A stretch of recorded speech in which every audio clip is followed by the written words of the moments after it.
اب میں آپ کو ذرا اس جو انسانوں میں سے انسان دشمنی کا جن کا سب سے بڑا رول ہے، میں ان کی 2000 سالہ تاریخ کا آپ کے سامنے نقشہ رکھنا چاہتا ہوں۔ ان 1400 سال کا تو میں نے صرف 4 آپ کو پوائنٹس بتائے۔ موسیٰ سے عیسیٰ تک 1400 برس علیہ الصلوۃ والسلام، 2 مرتبہ عروج، 2 مرتبہ زوال، اشیریوں کے ہاتھوں پٹوائی، بابلیوں کے ہاتھوں پٹانا، گریکس کے ہاتھوں مرمت، رومنز کے ہاتھوں مرمت۔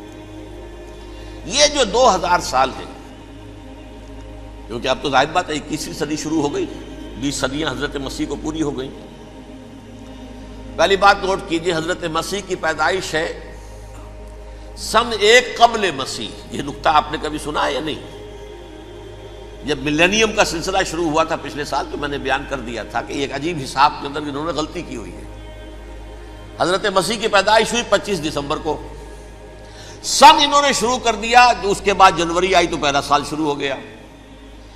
اگر جنوری سے پہلا سال شروع ہوا تو یہ 6 دن جو ہے تو اس کے پچھلے سال میں تھے، لہذا کہا جائے گا کہ Jesus Christ was born 1 year before Christ, BC۔ تو 1 قبل مسیح میں حضرت مسیح کی پیدائش ہوئی۔ یہ آخری اسرائیلی نبی اور رسول۔ یہودی علماء کی مخالفت، دشمنی، سولی پر چڑھوا دینا میں بیان کر چکا ہوں۔ سن 33 عیسوی میں، جبکہ حضرت مسیح کی عمر 33 برس تھی، اللہ تعالیٰ نے انہیں زندہ آسمان پر اٹھا لیا، لیکن یہودیوں نے اپنے خیال کے مطابق انہیں سولی پر چڑھوا دیا، ان کی موت واقع ہو گئی۔ اگرچہ اس کے بعد یہ اختلاف ہے ان میں، یہودی کہتے ہیں وہ سولی پر چڑھ گیا، ختم ہوا، مر گیا۔ عیسائی کہتے ہیں نہیں، انتقال ہوا ہے مسیح کا صلیب پر، لیکن پھر وہ دوبارہ زندہ ہو گئے ہیں۔ ان کی لاش ایک غار میں رکھ دی گئی تھی، وہاں ریزریکشن ہو گیا، ان کا باعث بعد الموت وہی ہو گیا، اور پھر انہیں اللہ نے زندہ آسمان پر اٹھا دیا۔ تو ہمارے اور عیسائیوں کے درمیان نوٹ کر لیجئے، یہ چیز مشترک ہے کہ حضرت مسیح آسمان پر زندہ اٹھائے گئے۔ فرق کیا ہے؟ وہ سمجھتے ہیں کہ سولی دیے گئے، سولی پر مرے، پھر زندہ ہوئے، پھر گئے۔ ہم سمجھتے ہیں کہ نہیں، وما صلبوہ وما قتلوہ، انہوں نے نہ صلیب دے سکے انہیں اور نہ انہیں قتل کر سکے، بل رفع اللہ الیہ، اللہ نے اٹھا لیا۔ پھر ہمارا اور یہ اس کا عیسائیوں کا ایک اور اتفاق ہے، سیکنڈ کمنگ آف جیسس، حضرت مسیح دوبارہ آئیں گے۔ یہ عیسائیوں کا بھی عقیدہ ہے اور ہمارا بھی۔ بہرحال تو جیسا کہ میں نے عرض کیا کہ اس وقت یہ عذاب استیصال، عذاب اکبر کے مستحق ہو چکے تھے، لیکن اللہ نے ان کی مدت دراز کی ہے، لیکن ان پر دنیاوی عذاب کا ایک کوڑا جو ہے اللہ تعالیٰ کی طرف سے اسی وقت برسا۔ دنیاوی عذاب دنیا میں رہتے ہوئے ختم نہیں کیا۔ 37 برس بعد، حضرت مسیح کے رفع سماوی کے 37 برس بعد، سن 70 میں یہودیوں نے بغاوت کی رومیوں کے خلاف۔ رومی ٹائٹس جنرل تھا ایک، اس نے پھر جو حملہ کیا ہے، 1,33,000 یہودی ایک دن میں قتل کیا یروشلم میں، اور ہیکل سلیمانی گرا دیا۔ وہ ہیکل پہلے بھی گرا تھا، پہلے 1400 سال کے دوران میں بھی نبوکڈنیزر نے گرایا تھا، لیکن پھر اس کے 150 سال بعد انہوں نے دوبارہ بنا لیا تھا، اس لیے وہ اسے سیکنڈ ٹیمپل کہتے ہیں۔ پہلا ٹیمپل جو حضرت سلیمان نے بنایا تھا، نبوکڈنیزر نے گرا دیا 587 قبل مسیح میں، پھر دوبارہ انہوں نے 150 سال کے بعد بنا لیا۔ وہ اس تاریخ کا حصہ ہے، میں نے جس کے بارے میں آپ کو تفصیل نہیں بتائی۔ اس میں یہ ہوا سن 70 میں وہ گرا دیا گیا، وہ آج تک گرا پڑا ہوا ہے۔ نمبر 2، یہ کہہ دیا گیا کہ یہودیوں اس ارض فلسطین سے نکل جاؤ، تم یہاں نہیں رہ سکتے اب۔ لہذا جس کا جہاں سینگ سمایا چلا گیا، یورپ میں چلے گئے، ایشیا میں آ گئے، عرب میں آ گئے، یہ 3 قبیلے جو رات بھی میں نے عرض کیا تھا، بنو قینقاع، بنو نذیر اور بنو قریظہ، یہ وہاں سے آ کے مدینے میں آباد ہو گئے۔ جس کا جہاں سینگ سمایا، افریقہ میں، ہندوستان میں، جہاں چلے گئے، ڈایاسپورا اسے کہتے ہیں، وہ آپ نوٹ کر لیجیے اس لفظ کو، ڈایاسپورا، ہمارا دور انتشار، جبکہ ہمیں ہماری اصل سرزمین تو فلسطین ہے، حضرت ابراہیم کا مسکن، حضرت اسحاق حضرت یعقوب کا مسکن فلسطین، یہ ہے ہماری اصل جاگیر، یہ تو ہماری جدی پشتی جاگیر ہے، لیکن یہاں سے نکال دیے گئے سن 70 عیسوی میں، اور وہاں سے لے کے 1917 تک ان کا ڈایاسپورا جاری رہا۔ یہ دور انتشار ہے۔ اس دور انتشار کے اب چند حصے ہیں جس کو میں چاہتا ہوں کہ آپ علیحدہ علیحدہ سمجھ لیں۔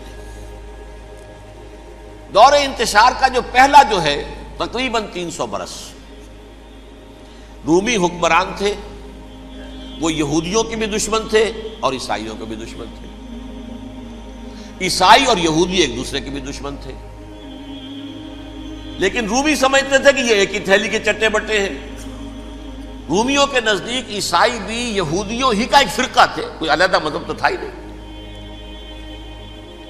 لہذا رومی جو ہیں رومنز وہ ان دونوں کو ستاتے تھے، مارتے تھے، اور یہ آپس میں لڑتے تھے، یہودی عیسائیوں کو مارتے تھے، عیسائی یہودیوں کو مارتے تھے۔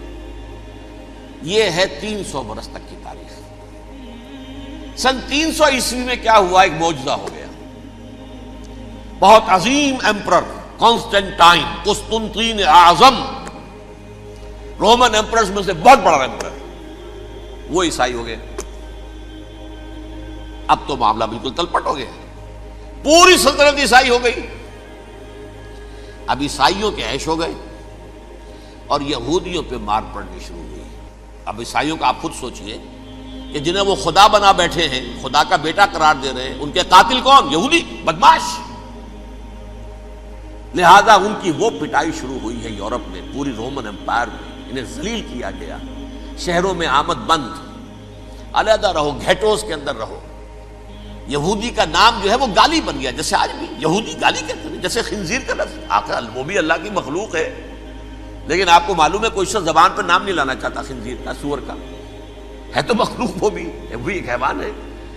ایسے ہی یہ ہے یہودی، یہودی گالی، جیوٹ گالی۔ لہذا ایک طرف تو ان دونوں کے درمیان دشمنی، جس کو قرآن کہتا ہے وَأَغْرَيْنَا بَيْنَهُمُ الْعَدَاوَةَ وَالْبَغْضَاءَ، ہم نے ان کے مابین دشمنی جو ہے پیدا کر دی ہے۔ اور جب یہ پوری سلطنت عیسائی ہو گئی تو قافیہ تنگ ہو گیا یہودیوں کا۔ اب آئیے 571 عیسوی، یعنی جب کہ ڈایاسپورا کو کتنا عرصہ ہو چکا تھا؟ 500 برس۔ سن 70 سے شروع ہوا نا ڈایاسپورا، جب ٹائٹس نے گرایا ہے ہیکل کو اور نکال باہر کیا انہیں فلسطین سے، بھاگ جاؤ یہاں ایک یہودی بھی نہیں رہے گا، فلسطین سے نکال دیے گئے۔ اس کے پورے 500 برس بعد سن 571 عیسوی میں حضور کی پیدائش ہوئی، ولادت با سعادت محمد رسول اللہ صلی اللہ علیہ وسلم۔ 610 میں آپ پر وحی کا آغاز ہوا، لیکن حضور کے ساتھ ان کا معاملہ کیا رہا؟ اول تو جبکہ حضور ابھی مکے ہی میں تھے، یہودیوں نے ریشہ دوانیاں شروع کر دی حضور کے خلاف۔ قریش مکہ کو سکھاتے تھے، پڑھاتے تھے، ان سے یہ پوچھو، ان سے یہ پوچھو، انہیں اس طرح تنگ کرو، ان سے یہ امتحان لو، یہ آپ کے علم میں ہے۔ سورہ بنی اسرائیل میں، سورہ کہف میں وہ سوالات، جو امتحانی سوالات آئے تھے، ذوالقرنین کون تھا، اصحاب کہف کون تھے، تم رسول بنے پھرتے ہو تو بتاؤ، اور یہ روح کی حقیقت کیا بتاؤ۔ یہ ساری ریشہ دوانیاں کر رہے تھے بیٹھے ہوئے، ابھی وہیں پر حضور ابھی پہنچے بھی نہیں۔ ہجرت فرما کر حضور تشریف لے آئے تو حضور نے، جسے ماسٹر سٹروک کہا جائے گا، یعنی اسٹیٹس مین شپ کا ماسٹر سٹروک، آپ نے مدینے میں آتے یہودیوں کے ساتھ پیکٹ کر دیا، جوائنٹ ڈیفنس پیکٹ آف مدینہ، کہ اگر مکے والے ہم پر حملہ کریں گے تو ہم مل جل کر ایک قوم کی حیثیت سے مقابلہ کریں گے۔ یہ میثاق مدینہ کہلاتا ہے، جس کے بہت غلط معنی پہنائے جا رہے ہیں آج کل۔ بہرحال میں موضوع میرا چونکہ یہ نہیں، میں ادھر نہیں جاؤں گا، لیکن ہوا کیا؟ ہر مرتبہ یہ خیانت کے مرتکب ہوئے، ان نے جو عہد کیے تھے ان سے پھرے، اندر ہی اندر سازش، ریشہ دوانی، حضور کی بدترین دشمنی۔ سورہ نساء کی آیت نمبر 12 میں 14 میں 13 میں فرمایا ہے لا تزال تطلع علی خائنۃ منہم، اے نبی ہمیشہ آپ کے علم میں ان کی طرف سے خیانتیں، بددیانتیاں آتی رہیں گی. اور بار بار وہ مسلسل جنگ کی آگ بھڑکاتے تھے. قریش کو دعوت دیتے، آؤ آؤ آؤ ہم اندر سے بغاوت کر دیں گے، تم آؤ تو صحیح، ختم کریں محمد کو اور اہل ایمان کو صلی اللہ علیہ وسلم ورضی اللہ تعالی عنہم اجمعین. لیکن پھر جب وہ آتے تھے تو یہ دبک جاتے تھے، ان میں ہمت نہیں تھی. میدان کے مرد نہیں رہے تھے. یہ سورہ حشر میں ان کا نقشہ کھینچا گیا ہے. کھلے میدان میں مقابلے کی اس کے اندر صلاحیت ہی نہیں. یہ تو فصیلوں کے پیچھے سے، جیسے عورتیں کہیں دیہات میں لڑائی ہوتی ہے تو مرد جو ہے گلیوں میں لڑتے ہیں، عورتیں اوپر سے پتھر پھینکتی ہیں، بس وہ کام یہ کر سکتے تھے. من ورائے جدر، فصیلوں کے پیچھے سے، جنگ میں میدان میں نہیں آ سکتے. بہرحال قرآن مجید میں ہے یہ سورہ مائدہ کی آیت نمبر 64، کلما اوقدوا نارا للحرب اطفاها اللہ. اکثر و بیشتر مواقع پر تو یہ جب آگ بھڑکاتے تھے جنگ کی، اللہ اسے بجھا دیتا تھا. لیکن بہرحال اس کے باوجود جنگیں ہوئی، غزوہ بدر، غزوہ احد ہوئی کہ نہیں؟ یہ ساری اس اصل شرارت میں. اور اس کے نتیجے میں حضور نے پھر ایک ایک کر کے 3 قبیلوں کو سزا دی. غزوہ بدر کے فوراً بعد بنو قینقاع نکالے گئے مدینے سے، غزوہ احد کے فوراً بعد بنو نذیر نکالے گئے، اور غزوہ احزاب کے بعد بنو قریظہ نکال دیے گئے. یہ تو میں نے آپ کے سامنے رکھ دیا صرف حضور کے زمانے میں ان کا کیا رویہ رہا. دشمن، رات بھی ہم نے وہ آیت پڑھی تھی، لَتَجِدَنَّ أَشَدَّ النَّاسِ عَدَاوَةً لِلَّذِينَ آمَنُوا الْيَهُودُ وَالَّذِينَ أَشْرَكُوا. اہل ایمان کی دشمنی میں شدید ترین تم پاؤ گے یہودیوں کو اور مشرکین. مشرکین بھی بعد میں ہے، پہلے یہودی. حضور کے بعد کیا ہوا اب یہ نوٹ کیجئے، یہ ان کی تاریخ کا دوسرا دور. حضرت عمر رضی اللہ تعالیٰ عنہ قائد خلافت ہے. بیت المقدس کا محاصرہ کیا گیا، فصیل بڑی اونچی، شہر اندر سے سیلف سفیشینٹ، حملے کا راستہ کوئی نہیں. محاصرہ طول کھینچ رہا ہے لیکن ان کے پاس رسد بھی موجود ہے، پانی بھی موجود ہے، وہ دروازے بند کر کے بیٹھے ہوئے ہیں. بالآخر اللہ تعالیٰ کی مشیت کا ظہور کیسے ہوا؟ ان کے کچھ علماء آئے فصیل پر، کہا دیکھو مسلمانوں، تم قیامت تک بھی یہاں پڑے رہو گے محاصرہ کر کے، ہمارا یہ شہر فتح نہیں ہوگا. ہاں ایک درویش بادشاہ کے ہاتھوں یہ شہر فتح ہونا ہے، لیکن تمہارے اندر ہمیں وہ نظر نہیں آ رہا. ابو عبیدہ بن الجراح رضی اللہ تعالی عنہ، امین هذه الامہ، ان کا فوراً ذہن گیا وہ درویش بادشاہ مدینے میں بیٹھا ہوا ہے عمر رضی اللہ تعالی. اب ایک اور عمر بھی ہے جو قندھار میں بیٹھا ہے. نقشہ وہی ہے، سادگی کی حد تک نقشہ وہی، بالکل وہی، اپنی آنکھوں سے دیکھا ہے وہی سادگی. عمر اول، عمر ثانی تھے عمر بن عبد العزیز. اب ایک اللہ کے فضل سے اللہ تعالیٰ ایدہ اللہ بنصرتہ، اللہ تعالیٰ ان کی نصرت فرمائے، دشمنوں کو ان کے مقابلے میں نیست و نابود کرے. انہوں نے ریکویسٹ بھیج دی کہ حضور تشریف لائیے، یہ شہر فتح ہو جائے گا. وہ ہے سفر تاریخی، اتنا طویل سفر، تقریباً 700 میل، ایک اونٹ، ایک خادم، ایک منزل پہ امیر المومنین اوپر بیٹھے، خادم آگے چل رہا ہے، اگلی منزل پہ خادم اوپر بیٹھا ہے، امیر المومنین آگے جا رہے ہیں. اور جب پہنچے ہیں تو وہ باری تھی خادم کی. انہوں نے ہاتھ جوڑ دیا، حضور خدا کے لیے تم کیا کہیں گے لوگ، وہ میرا برا حال کر دیں گے، تمہیں شرم نہیں آئی؟ امیر المومنین پیدل آگے چل رہے ہیں نکیل پکڑ کر، اور تم بیٹھے ہو اوپر براجمان ہو. حضرت عمر فرمایا الدور دورک، نہیں باری تمہاری ہے، بیٹھ. اس حال میں پہنچے ہیں. اور پھر یہ کہ ابو عبیدہ بن الجراح آئے ہیں، استقبال کیا ہے تو دیکھا ہے اس حال میں چلے آ رہے ہیں. عمر نکیل پکڑے ہوئے چلے آ رہے ہیں، اور کہتے ہیں کہ کہیں کیچڑ ویچڑ تھا، جوتے خراب ہو گئے تھے، وہ بھی اتار کے ہاتھ میں پکڑے ہوئے، کپڑے تو تھے ہی پھٹے ہوئے. انہوں نے کہا بھی حضرت ابو عبیدہ نے، دیکھیے یہ بڑا متمدن ملک ہے، بڑا مہذب علاقہ ہے یہ، آپ ذرا حلیہ اپنا درست فرما لیں تب جا کے پیش ہم آپ کو کریں گے. آپ نے فرمایا نحن قوم اعزنا اللہ بالاسلام، ہم وہ قوم ہیں جنہیں اللہ نے عزت دی ہے اسلام کے ذریعے سے، کپڑوں کے ذریعے سے نہیں، دولت کے ذریعے سے نہیں۔ اسی حال میں گئے ہیں، اوپر سے انہوں نے کھڑے ہو کر نشانیاں دیکھی ہیں، اپنی کتابیں کھولی، ہاں یہ وہی ہے، اچھا لو جی سرنڈر، شہر تمہارے ہاتھ میں۔ خون کا ایک قطرہ نہیں بہا اور بیت المقدس فتح ہو گیا۔ لیکن اس وقت حضرت عمر نے ایک نرمی یہ کی کہ یہودیوں کے لیے بھی اسے اوپن سٹی قرار دے دیا۔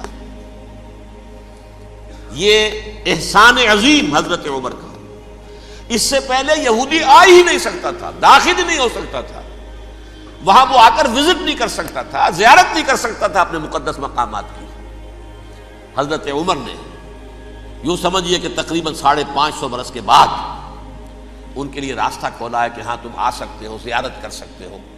لیکن یہ عیسائیوں نے لکھوایا معاہدے کے اندر، انہیں یہاں آپ آباد ہونے کی اجازت نہیں دیں گے، لیکن کم وزٹ دی پلیسز، دیکھیں زیارتیں کریں اور جائیں۔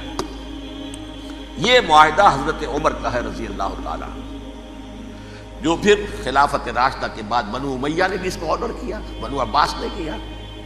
پھر جو ہمارے یہ ترکوں میں اندر خلافت آئی تو ترک خلفاء نے بھی اس معاہدے کی پوری پابندی کی۔ فلسطین میں آ سکتے ہیں یہودی صرف زائرین کی حیثیت سے، وہاں آباد نہیں ہو سکتے۔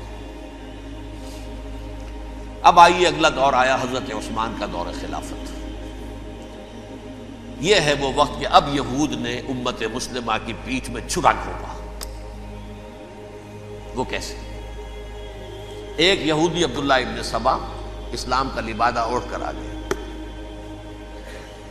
معاشرے کا جائزہ لے لیا، ان میں بنو ہاشم اور بنو امیہ میں جو پرانی کشاکش تھی اس کے کچھ نہ کچھ جراثیم باقی ہیں، اگر ان کو ذرا بھڑکا دے تو مسلمانوں میں انتشار پیدا ہو جائے۔ کہا یہ عثمان کون ہے؟ یہ تو بنو امیہ میں سے ہے، یہ حق تو بنو ہاشم کا ہے، خلافت ان کے پاس ہونی چاہیے، محمد کے تو رشتہ دار وہ ہیں صلی اللہ علیہ وسلم۔ عوام الناس کے اندر بات پھیلنی شروع ہوئی۔ پھر ایک بڑی سازش کے انداز میں حضرت عثمان کے خلاف پروپیگنڈا، حضرت عثمان کے جو عاملین تھے، گورنر تھے، ان کے خلاف پروپیگنڈا، اور ایسی ہوشیاری کرتے تھے کہ کوفے میں کوفے کے حاکم کے خلاف کچھ نہیں کہنا، اجی مصر میں یہ ہو رہا ہے، اجی شام میں یہ ہو رہا ہے، اجی یہ جو عثمان ہے وہ یہ کر رہا ہے، یہ ظلم ہو رہا ہے، یہ لوٹ مار ہو رہی ہے، یہ خیانتیں ہو رہی ہیں۔ اب نہ تو اس زمانے میں مینز آف کمیونیکیشن، کیسے تصدیق کریں؟ افواہیں تو آپ آج کراچی کے اندر شروع ہو جائے تو پتہ نہیں چل سکتا کسی کو کہ کیا اس میں صداقت ہے کیا جھوٹ ہے، اور بری بات جو ہے فطرت انسانی کی کمزوری ہے وہ فوراً قبول کرتا ہے، کسی کے بارے میں اچھی بات ماننے کو تیار نہیں ہوتا، لیکن بری بات تو فوراً تیار۔ بہرحال یہ فتنہ انہوں نے اٹھایا، حضرت علی کی الوہیت کا فتنہ اٹھایا، حضرت عثمان کے خلاف الفتنۃ الکبریٰ برپا کیا، حضرت عثمان شہید ہوئے۔ اس کے بعد 5 برس تک مسلمان ایک دوسرے کی گردنیں کاٹتے رہے، باہمی خانہ جنگی ہوئی، امت کو وہ زخم لگایا ہے جو آج تک جس سے خون رس رہا ہے۔ یہ شیعان عثمان اور شیعان علی تھے جو بعد میں پھر سنی اور شیعہ ہو، اور آج تک فتنہ کس نے جگایا؟ ایک عبداللہ ابن سبا یہودی اور اس کے کارندے، شیطان کا ایجنٹ، اور انسانوں میں سے بھی اس کے جو بھی حواریین تھے اور شیطانوں کے اندر سے بھی تھے، انہوں نے بھی اس آگ کو بھڑکایا۔ یہ آپ سوچ لیجئے کہ یہ کس نے وہ زخم لگایا؟ یہودی۔ اگلا دور آیا، خلافت راشدہ ختم ہوئی، بنو امیہ کا بھی دور کافی گزر گیا۔ طارق ابن زیاد 712 عیسوی میں حملہ کرتے ہیں اسپین پر۔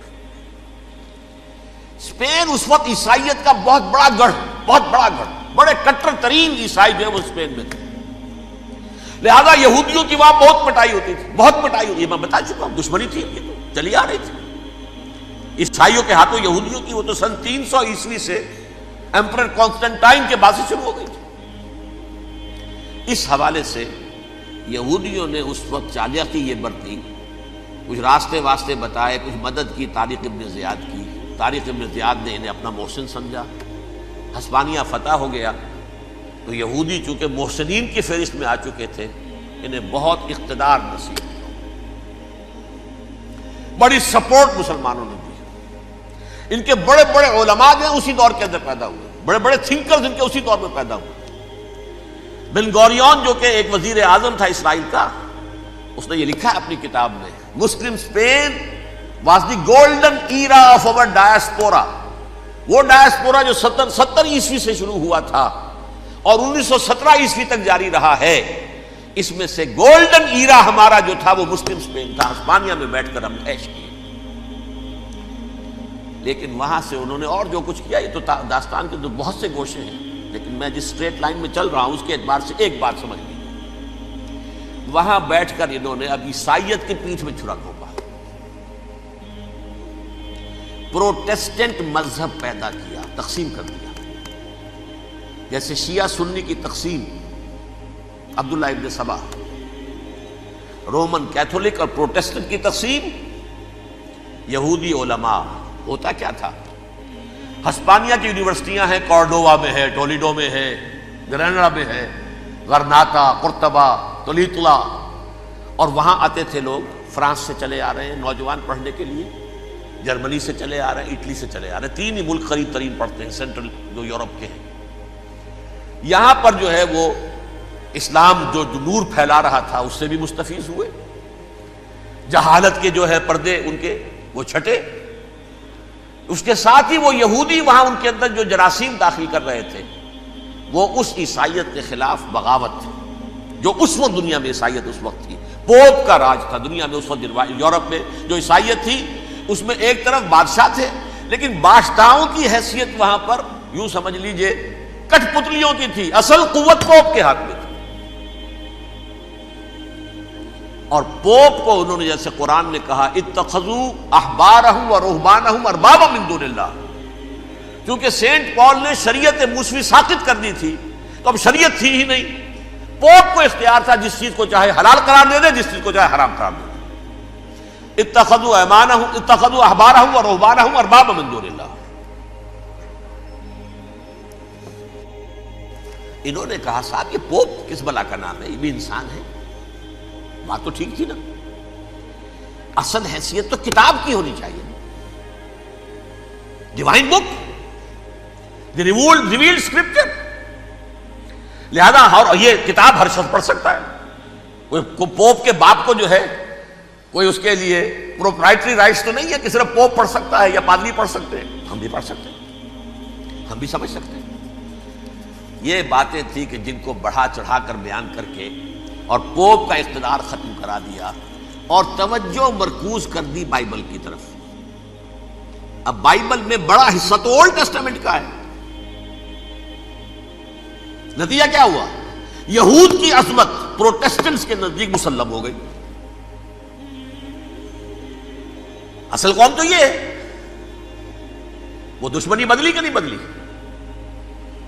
موسیٰ کے امتی یہ ہے، تورات موسیٰ کو دی گئی، ابراہیم کی نسل یہ ہے، لہذا وہ جو دشمنی تھی، جو عداوت تھی کہ ہمارے خدا کو سوری چڑھانے والے ہیں یہ بدماش، اس کا ازالہ ہوا اس پروٹیسٹنٹ مذہب کے نتیجے میں۔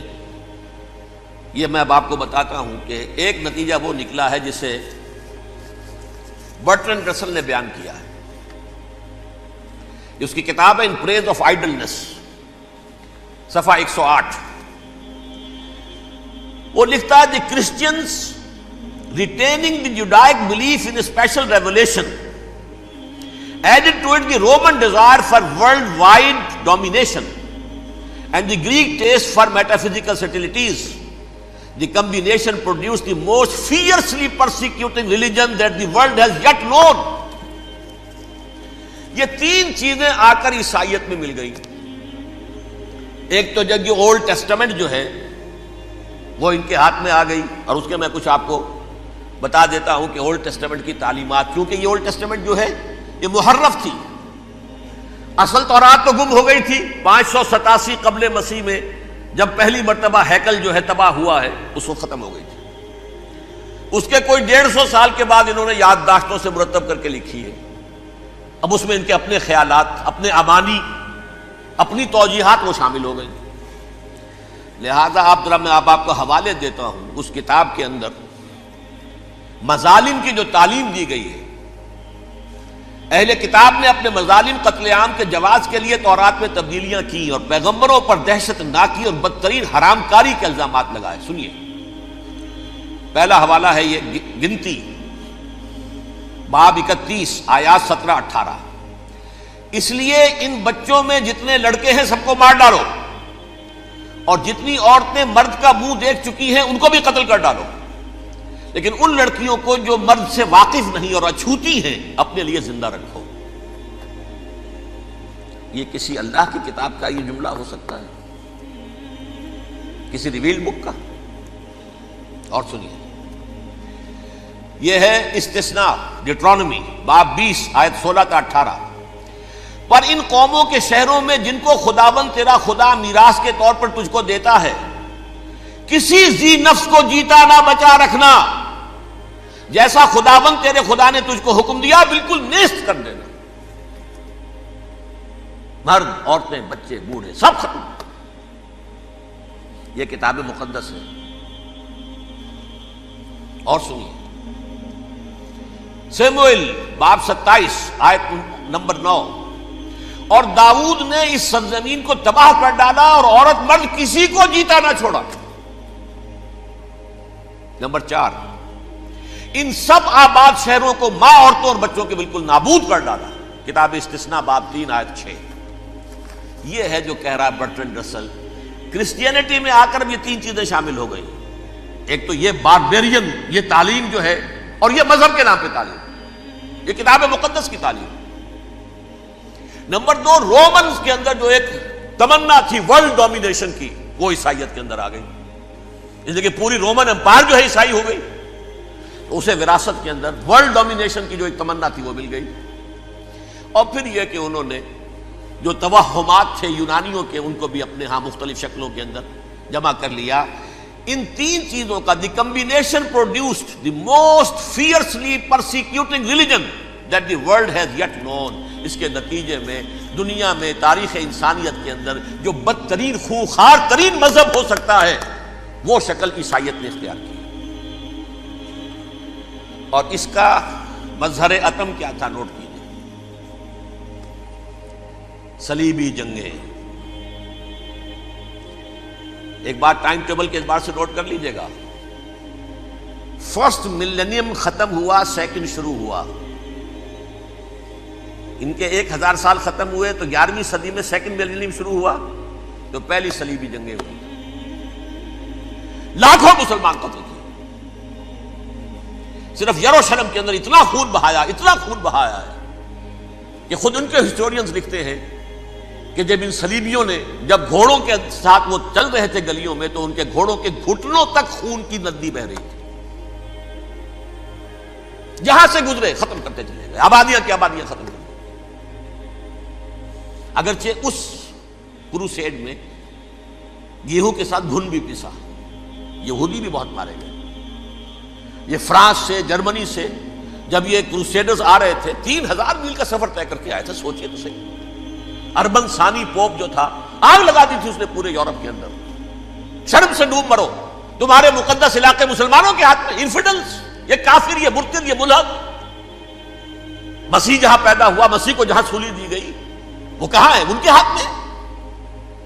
وہ آگ لگائی ہے، 3000 میل کا فاصلہ طے کر کے یہ قومیں آئی ہیں، اور جو تباہی مچائی ہے. تاریخ انسانی میں ایسی بربریت کی کوئی مثال. اور یہ ان کے اپنے ہسٹورینز لکھتے ہیں. شرم کے مارے ایسے محسوس ہوتا ہے جیسے ان کی گردنیں جھکی جا رہی ہیں.